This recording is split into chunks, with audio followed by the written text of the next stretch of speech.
This is Truly Independent, a show that demystifies the indie film journey by documenting the process of releasing independent films in theaters. Each week, Garrett Batty and I, Daren Smith, will update you on our journey, bringing guests to share their insights into the process and answer your questions. In today's episode, we have our first guests, and we get to chat with them about our distribution strategy and the role of a distributor. We also share how our recent screening went and answer the questions: how do you get people to a screening? And why are we so focused on email rather than social media? This is Truly Independent, Episode 4. Garrett, we're back. Hey.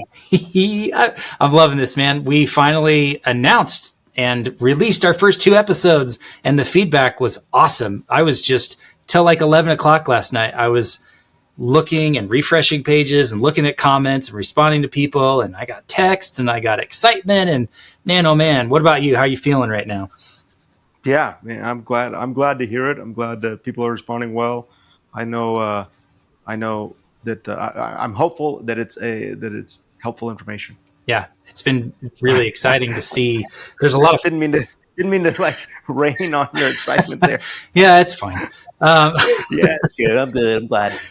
No, it is fun. It is fun to have it out there. And in fact, it did come up last night. I was at a screening, and as an independent filmmaker, you try to figure out how to offer, congratulate, or whatever it is. And so the podcast was able to come up, and I felt like, hey, this would be a great tool for people. Yeah. Well, and the thing I was really excited by, because I know you have a lot of fans of your movies, but we have people we've worked with in the industry together over the last 2 movies, and just filmmakers that I've worked with outside of our movies together. And to see some of them pop up, and filmmakers and directors and writers and actors go, oh my gosh, I cannot believe this exists. I'm so excited. Instant subscribe. Like, those were the kind of comments. And I was just so grateful. So if you're not yet subscribed, make sure to do that now.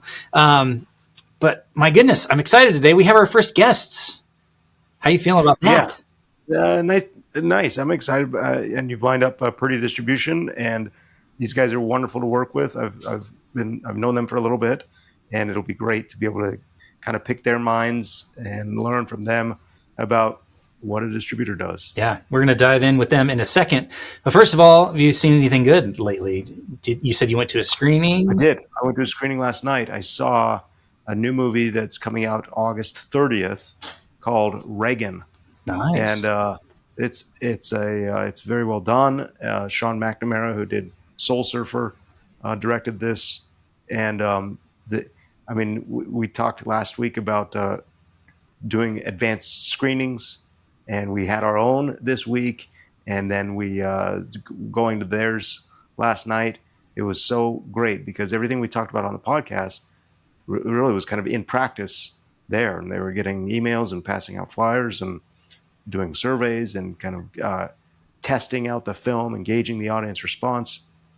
And it was really cool to see that we're not the only ones doing this, that this is a practice that is proven for demystifying an independent film release. Yeah, it's amazing. Plus, the movie was great. Oh, that's good to hear too. You always want the movie to be good. That's awesome. I'm very excited to hear more about you? that. What did you see? I finally carved out some time in my ever busy schedule to watch Godzilla -1 on Netflix. Oh, and my goodness, what masterful craft is showcased in that. Not just visual effects and the bigness of it. It is a Godzilla movie after all, but the story and the intimate relationships and the internal struggle that the characters are going through. Whew, it's so, so good. I saw a tweet today.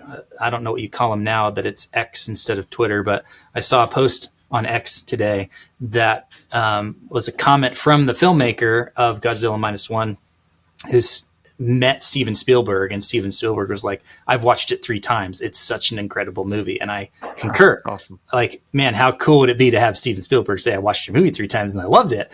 But yeah, I agree. It's an amazing film. So highly recommend going and checking that out.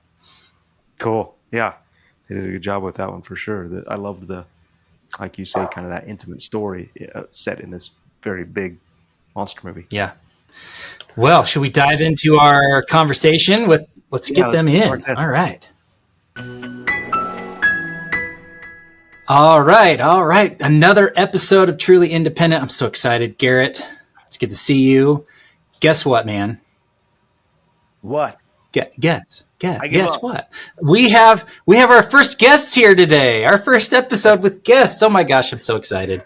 Today we are joined by Donovan and Adam Monteith, who are the owners of Purdie Distribution and the distributors of The Carpenter, the movie that we made. So this is really great. I'm so excited. Welcome, guys. How are you doing today? Good. Great. Thanks for having us. Yeah, we appreciate it. We're excited to be here. Oh, good. Of course. Welcome. Nice to see you guys.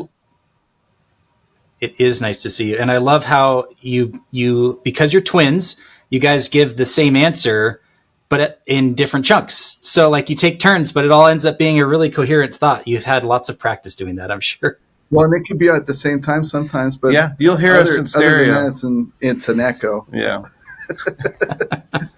So you're not hearing an echo. You're hearing two brothers. We're so glad to have you here. I've known you guys just for about a year and a half or so. I think Garrett maybe has known you longer, but you two acquired a distribution company last year, Purdie Distribution, and now we're running it. You've had a number of films come out in the last year and a half. Was it a year and a half ago? Is my calendar accurate there? So it's been since last the end of May. April, early May. So yeah, it was around the Zions Film Festival. Actually, this is about the same time we met you at the Zions Film Festival for the screening of The Carpenter, and that's how long we've been actually chasing you guys to release the film, because we loved it so much back then, and through all the stuff that you've gone through. We've been over the course of the year of yours. Come on, Garrett. You've made some amazing films, and we're very excited to be a part of The Carpenter. Well, I like this, Daren. We should have these guys. We should have guests every week. This is the flattery is flowing. No, but and to reciprocate that, I've been a fan of Purdie films. You guys have done Purdie has done all of my films, and for Brandon to be able to now transition and you guys to take over the company, it says a lot about you and what you're doing. So can you tell us just a little bit about what Purdie Distribution is, kind of just the general feel of that? So we love Purdie Distribution, always have, and we were going to release our last movie, Go West, with Purdie Distribution, and he gave us a call one night and said, unfortunately, I can't release your film right now or at all. I'm going over to Angel Studios. So he went over to Angel, right? They gave him a deal and shut down. So Brandon Purdie, founder of Purdie Films, and we love what he's built. So we were like, well, what are you doing with Purdie Distribution? And he's like, well, I haven't thought much about it. So we gave him an offer, and we talked about it for a couple of weeks, and we settled on a deal. It's our desire to make sure that we carry on his legacy. Mm-hmm. He's done such an amazing job at cultivating a great set of films. He's been very successful in releasing films for independent filmmakers, but also catering to a faith-based crowd as well as a family-based crowd. And we want to continue that. We're looking at continuing to do family films and faith-based. So we kind of think of it as we're expanding a little bit in the 3 F's, which is faith-based, family, and comedy or funny. So the 3 F's is where we're kind of going, which, works out well for us, because in the end, we want to make sure that we stay true to what Purdie has done in the past, and kind of help to broaden out and give more to more audiences. So we're definitely trying to reach as much as we can. So we want to take what Brandon has created, and we want to expand upon that. And we've definitely tried to create new offerings, additional revenue streams for independent filmmakers. So that's why theatrically we've expanded it to all of North America. We do Canada theatrically as well. And now we've opened up streaming. We do Blu-ray and DVD and so forth. So we're looking to create revenue streams for independent filmmakers so that their investors and the filmmakers make money so they continue to make great movies. I absolutely love the sound of that. But I also love that you guys, you didn't from me meeting you, you didn't come across as just fans of film, and therefore you made an offer on a distribution company. There's substantial experience that you all bring to the table when taking over Purdie Distribution. Can you talk about that?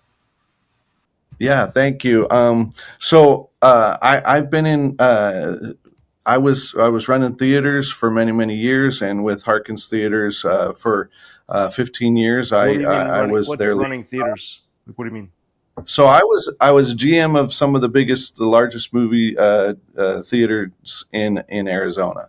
He opened up a lot of the 25, 24 plexes. I helped them open in Oklahoma, 15 California. theaters, so all brand new multiplexes, big theaters.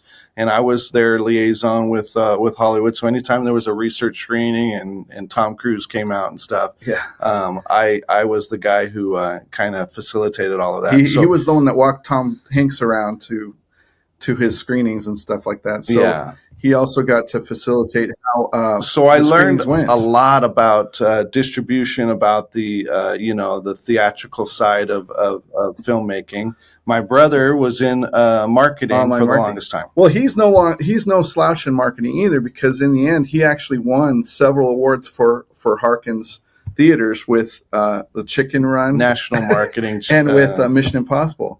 So, so that's how old I am. Yeah, that's how old you are. But, and then I've been doing online marketing for the last 25 years. We were teaching lawyers how to do online marketing and websites back for the last 10 or 20 years. So 10 years, he pulled me in, and we've been traveling around the country teaching, speaking to attorneys about marketing. So it kind of meshed all of our thing. We've been doing production since 2003.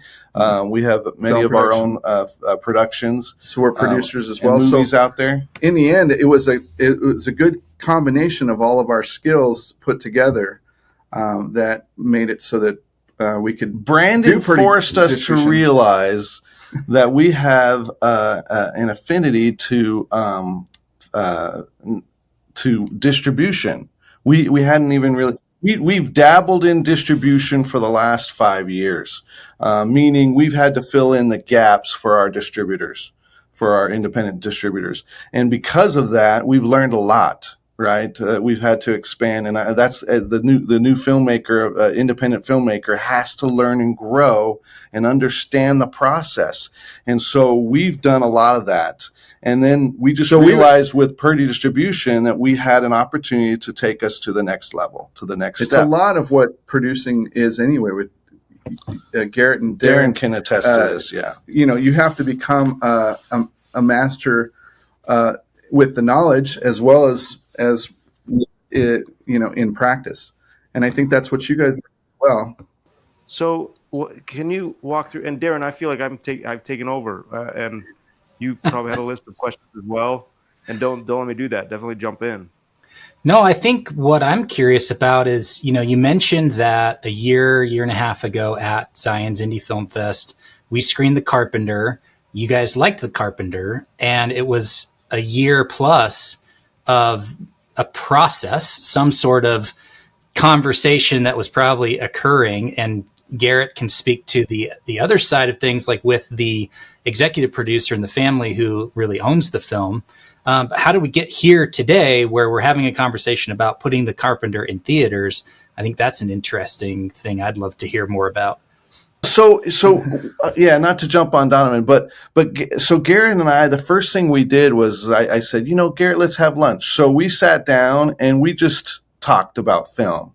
We talked about all the great stuff that Garrett has done, because I'm a fan of his too. So it doesn't hurt. When I'm talking to Garrett, I realize I'm talking to a master. He understands everything about the product. We can edit a lot of this out, right, Daren?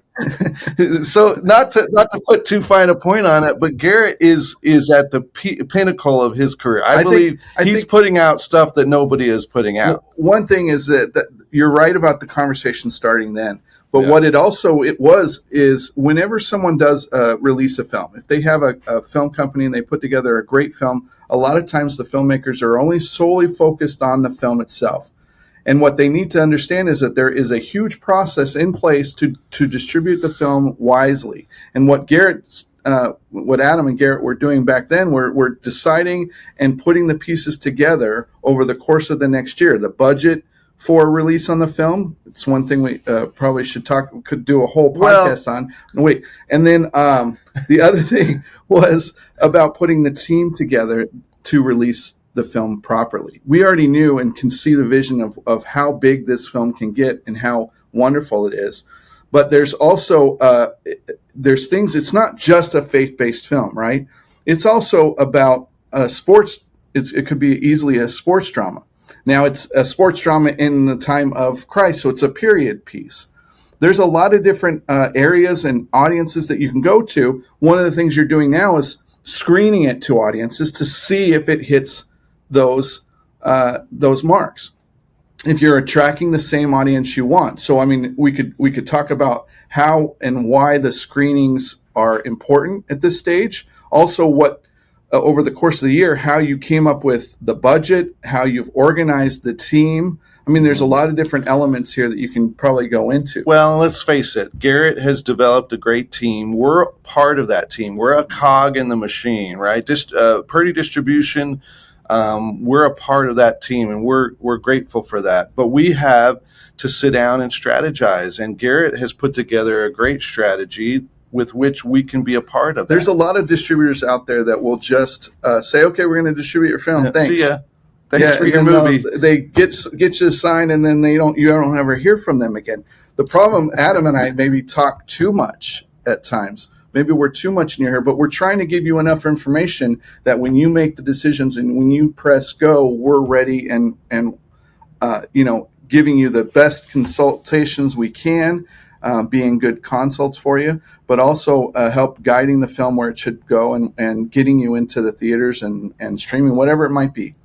And let me ask you, Garrett, do you feel that every film should be exactly the same? It's cookie cutter release and so forth?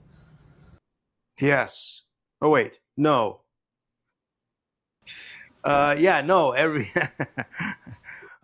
Every film is different. Yeah, and absolutely. And every film has a variable to it.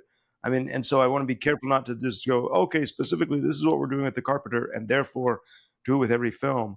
But in general, that conversation that took place at the film festival, if I'm a filmmaker listening to this, I'm going to go, okay, what should I expect from that conversation? And then the timetable and the involvement.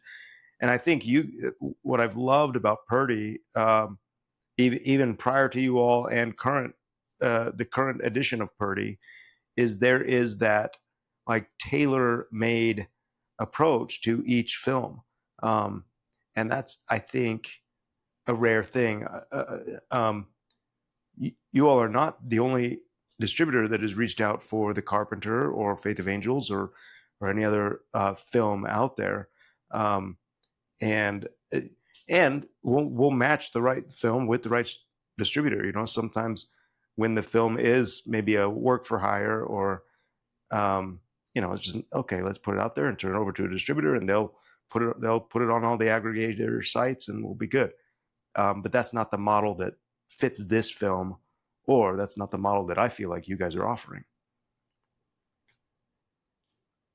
So it has been a year. The variable in the Carpenter is, as much as we want to move forward and get excited about it, there is the executive producer that needs to be on board, and the family that's funded this film. They've been very particular about the way in which we do this. And so it's just a matter of balancing all that. And I think that, through that year of screening the film, talking with distributors, showing it at different festivals, and meeting with a variety of people, we all have said, okay, who is the right team and who has the ability to help us meet this goal of 600 screens in November, who has the ability and passion and also kind of that temperament for the nature of this film, which is a faith-based film produced by a family in Texas who is very involved in it. Yeah. Garrett, I'm curious. So if I'm sitting here listening to this podcast, are you in a privileged position because you're Garrett Batty? You've had a number of successful movies released in theaters. Is this something that only you're able to do, to have kind of your pick of distributors and partners and putting a team together? Or is this a replicable thing? Not necessarily that we would recommend it or not recommend it to other filmmakers, but what was it that made you choose this path of doing it independently and kind of spearheading the distribution of this and the marketing of this film? But also, like, is this something that anyone can do, or can you speak to that a little bit as well? I certainly don't take for granted that we've been fortunate to have success with previous titles, and so I'm very grateful that people pick up my call. But that being said, I mean, Daren, last week, a distributor reached out and said, "Hey, we're interested in a title you've done. This was the title I did 13 years ago, and they want to license it for for their channels." And so I've been in that mind space of where was I 13 years ago, and I pulled up this hard drive of my first film, and it had everything that I'm doing for this film, this current film.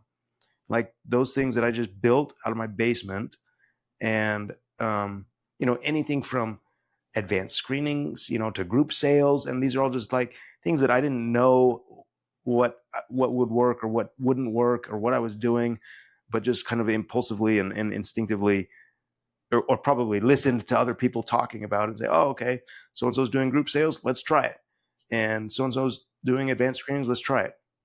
And yes, so and at that point, I'd made 0 films, and so the answer is yes.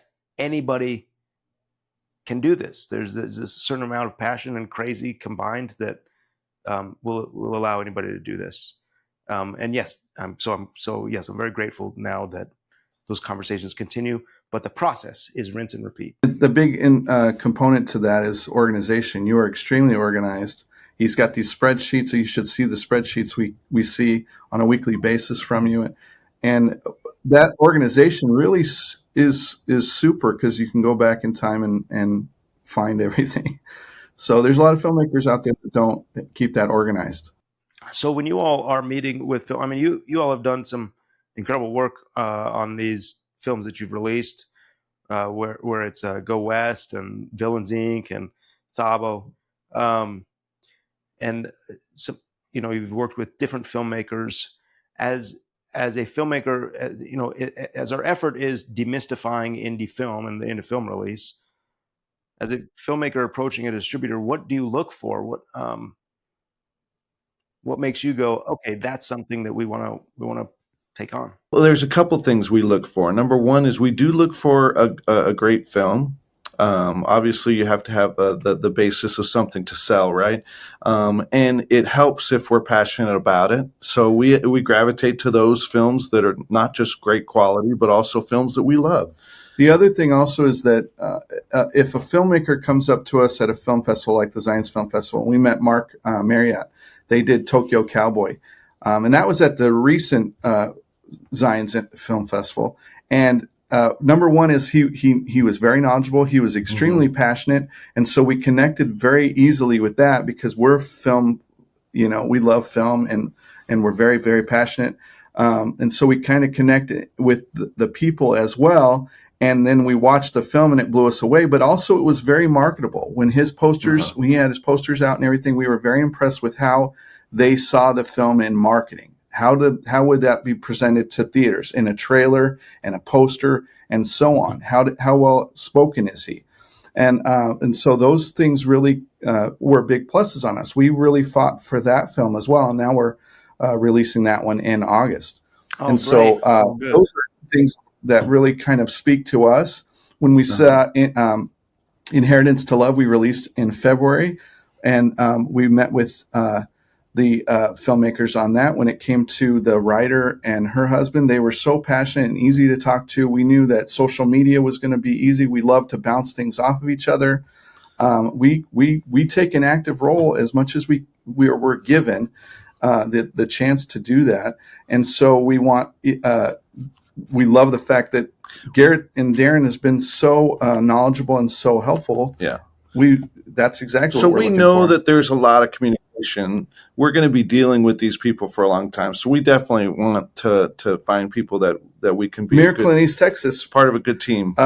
the Sorbos called us, and so when we talk to them, they're bouncing off us by email. They're trying to set up press releases and doing this and that. And so it's a group effort. It's about building that team and being able to bounce off of other people.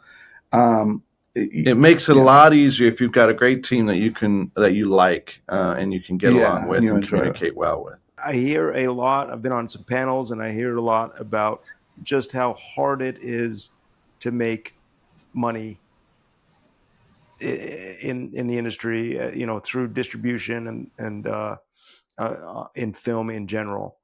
And I would agree. There's truth to that. Is it possible?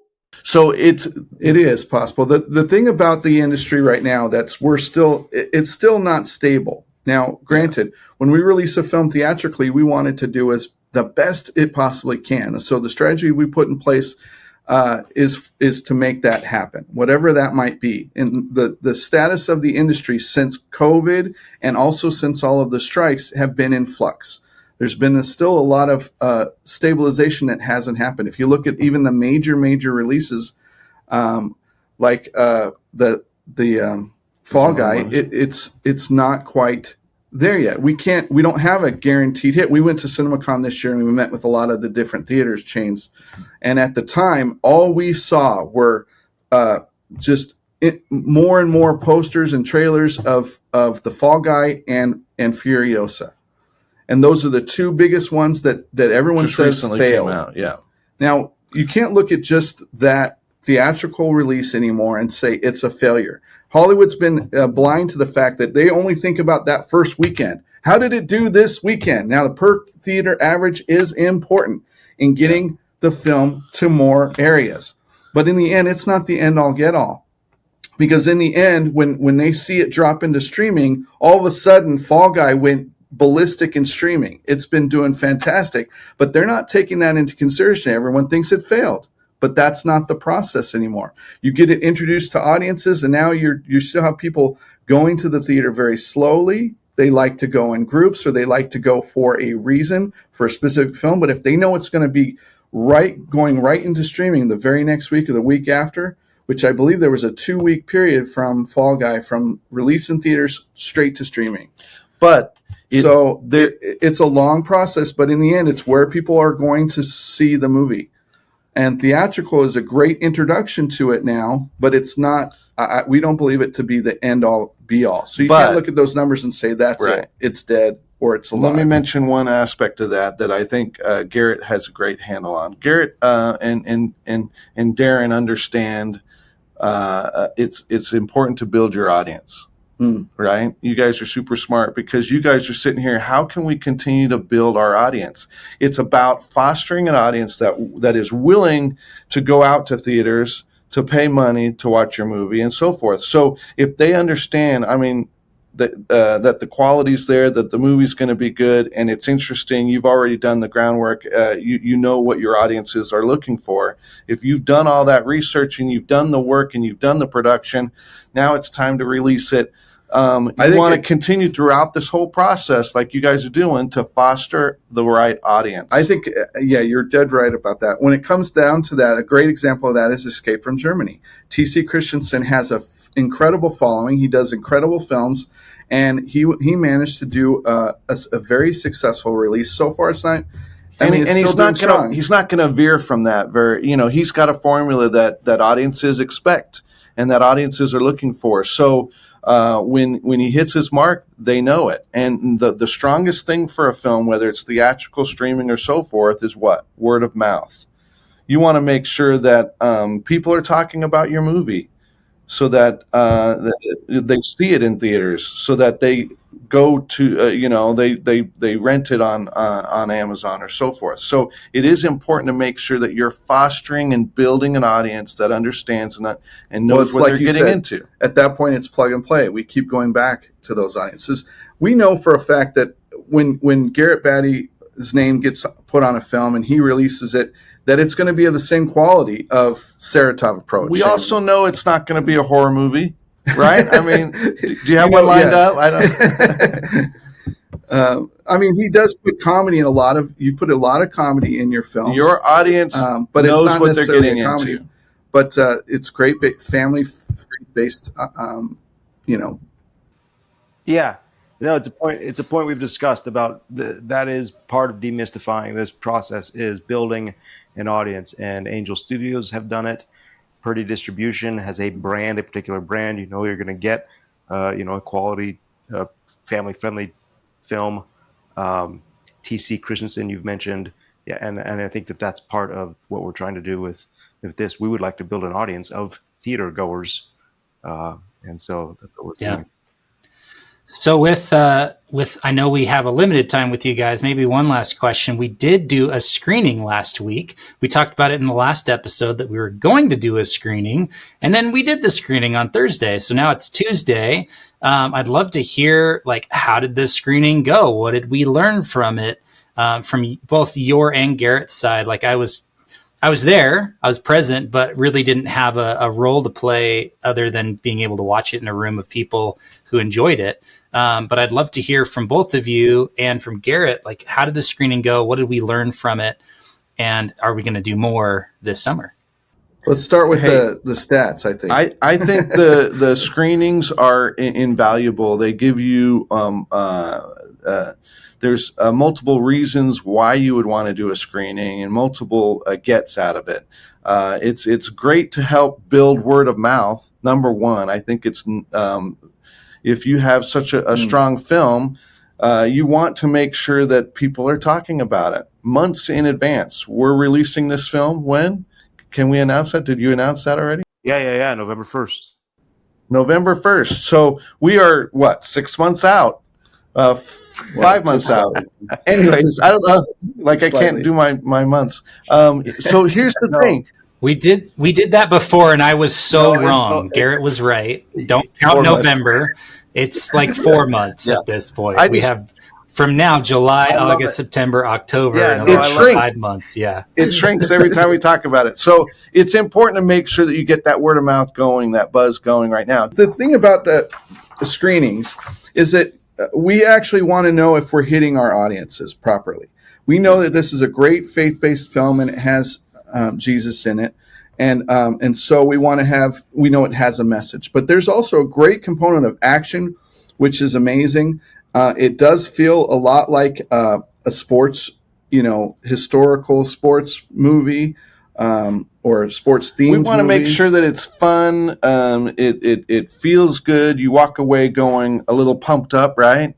Because of the music or because of the scenes, but also because you felt good. Something. Yeah, that's true. So the most important thing that a filmmaker can do is elicit emotion from an audience. And when we do a test screening, you can feel it. You can feel whether or not an audience is connecting with the film, with the characters, with their arcs, and also with the emotion that's going through each scene. I think you're dead right about that. And so, did we get when it came to the information we asked at the end of each screening? We have a survey. We ask people if it's hitting the marks that we need it to, with the story, with the characters, with them enjoying the film. What are those results, Garrett? You have a lot of that. Yeah, I mean, and we're getting some great feedback and good insight. I loved, at the screening, Daren, it was a 126 seat theater. I think every seat was full, or if not, there were maybe 5 that weren't. And just as a side note, that was educational because we had about 160, 170 people committed to go. And so as you're planning these screenings, we need to say, okay, definitely oversell the screenings. If you have to send people away, that's okay. But I was surprised that it worked out as perfectly as it did. And like, okay, lesson learned, you can never give away too many tickets to a screening. And then we did the QR code so people could scan, and leave their opinions or surveys or comments about the film, and we're seeing a lot of things. It's helping us shape the conversation. So the action definitely was a key element, like people responding to that, saying there's so much fighting, there's a lot of action, and then the nature of the relationship between our two characters of Oren and Yeshua is a real talking point that the audience is coming away with. And so as a distributor now, I think as a filmmaker, distributor, we would say, where do we need to get in front of that conversation? We don't want people to go into it not knowing that there's going to be a ton of action, because that would be jarring. A third element is music. We call this the heavy metal version, because we've actually used some songs from Metallica and Motley Crue in this very period era piece. And so I wanted to find out how people resonated with that. And I'm pleasantly surprised that's a major point that people can keep coming back to in their comments. And so it would be good to address that, or figure out do we lean into that? Do we take it out? But it seems like something that definitely stood out to people. Can I share my favorite pull quote from the screening that I overheard? Your favorite? I want to see a poster with this plastered on the front. Some guy walked out and said, "None of this is scripturally accurate." And I just want to lean into that so hard. It is a fictional movie, so we want to make sure that's clear in the trailer and the marketing. Sure. Yeah, we want that to be a positive comment, and if that's how people are feeling, we go, hey, we don't want to sell this as the Bible on screen. Right. In one screening, we had a woman that was with all of her girlfriends, and they went to see what they thought was just a faith-based film, and she kept saying to us after the thing is, I kept thinking to myself, my husband would love this. And so I think for the first time, what you've done is you've managed to make it so that the men who would never go to something that's really emotional, heartfelt, they want something where tough guys are being tough, and they want action films. That's me. I love action films. And so you kind of get the best of both worlds in this. But also the fact that a screening takes place gives you an opportunity to do something else, which is grab a whole bunch of testimonials. Not only will you get some good footage you could use for your marketing later, but also it gives you a real idea of how it's being perceived. Yeah. So that was really important. We got some really great feedback on those. And so we're still going through those, but I think that's part of the fun. Part of a screening is to help us figure out exactly how we want to push the marketing going forward. How is our distribution plan? Does it have all the elements in place and play that's going to work? It's a good idea to test some of that. We showed the poster, and we got feedback on the poster. Yeah. When we handed them out in the audience, we were like, what do you think about the poster? How do you like the poster? One comment was, it's brown. Right?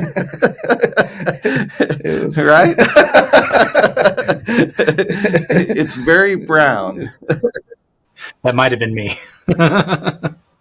Yeah, no, all good research and stuff that we need to say, okay, is that the reaction we want? And then how can we make sure that the audience is ready for that? So yeah, cool. It was great. Yeah, I was very pleased. We'll do lots more. Yes. So Adam, Donovan, thank you both for taking the time to chat with us today and kind of dive into all of this. I'd love to know, where can people find you guys online if there are filmmakers in the audience that wanted to reach out or see the other movies that you're working on? Where can they connect with you, and where can they learn more about you? Oh, thank you. So PurdieDistribution.com, it's on the screen. It's just spelled exactly like that. PurdieDistribution.com is our main website. Obviously, we do have some movie websites for different films that we release. Thabo and the Rhino Case is thabomovie.com, just to give you an example of what we've done in the past. We try to give good information, you could always reach out to us through the website. Our phone number and email is on there on both websites. Do it. If you're listening and you're a filmmaker and you have questions about distribution, do it. I can't recommend these guys enough. These are wonderful. Awesome. Thank you both for joining us. We will be talking soon, I'm sure. Yeah, good luck with Tokyo Cowboy. That's Mark Marriott. Mark Marriott reached out to me years ago and with this idea and said, "How do I do this independent film?" And I just love that it's come full circle. And it's been so fun to see him do this festival circuit, and the movie is incredible. You guys have picked up a gem with that one. So thank you guys. Thanks for stopping by. Yeah. Thanks, guys. Awesome, Daren. Thank you. That was great talking with them. Yeah, they are really talented guys. They have a depth of knowledge, and it's exciting. It was a year plus conversation with them and the the financier of the movie to pull this together and finally get us releasing this movie in theaters. And I'm so excited, especially after the screening last week. It just bolstered me even more to go, this movie works. People like it. It hits the emotional notes.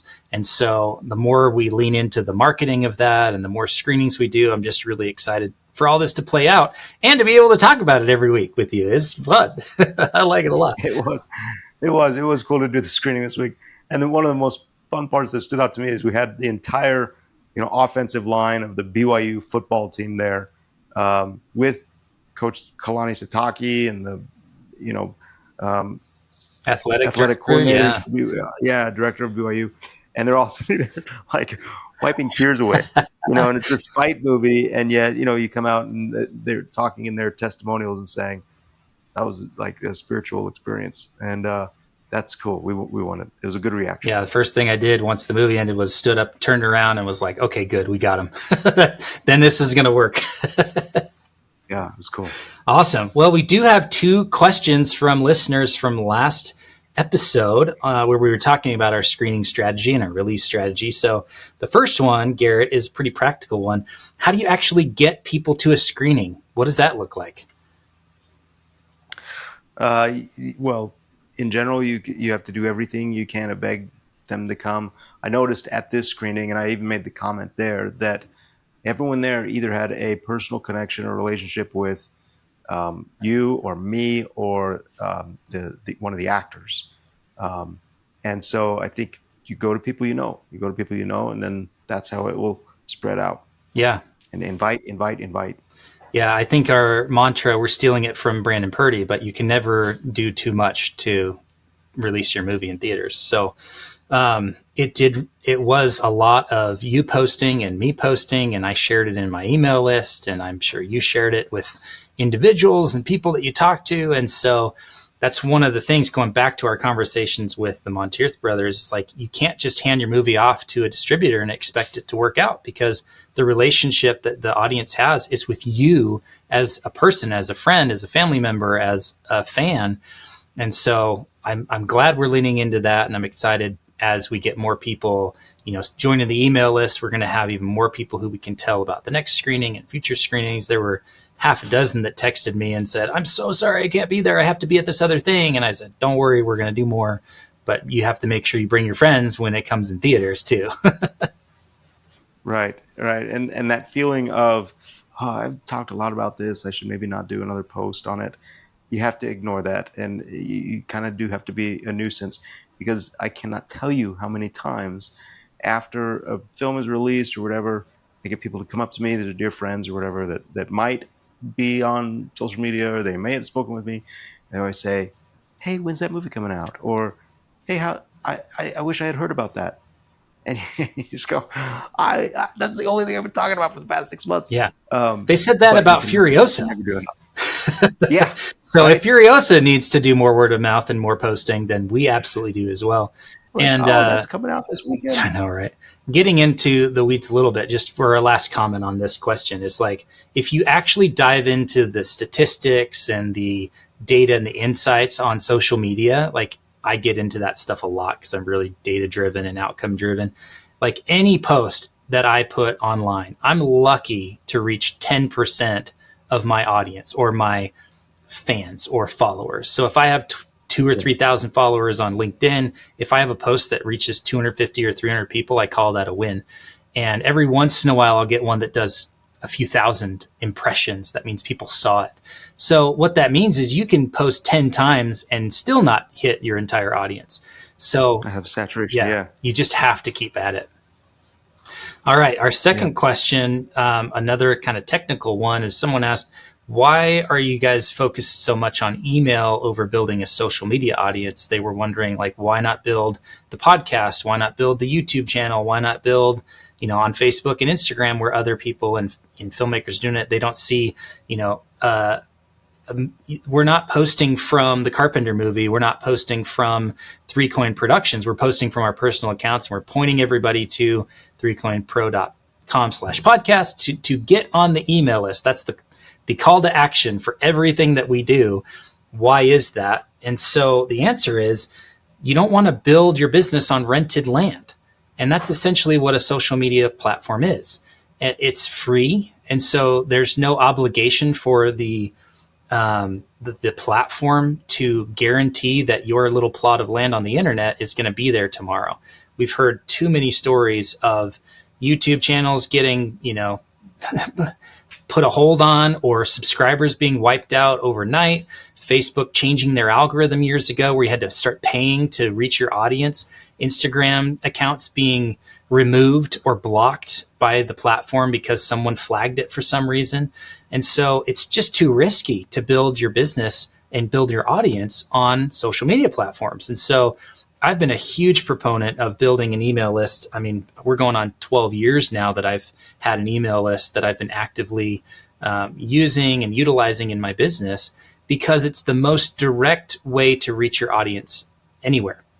If I send out an email, I can reach sometimes 60 or 80% of the subscribers on my email list. So if I have the same size list, 2,500 people on email, I can reach 2,000 of them instead of 250. And so it's just night and day.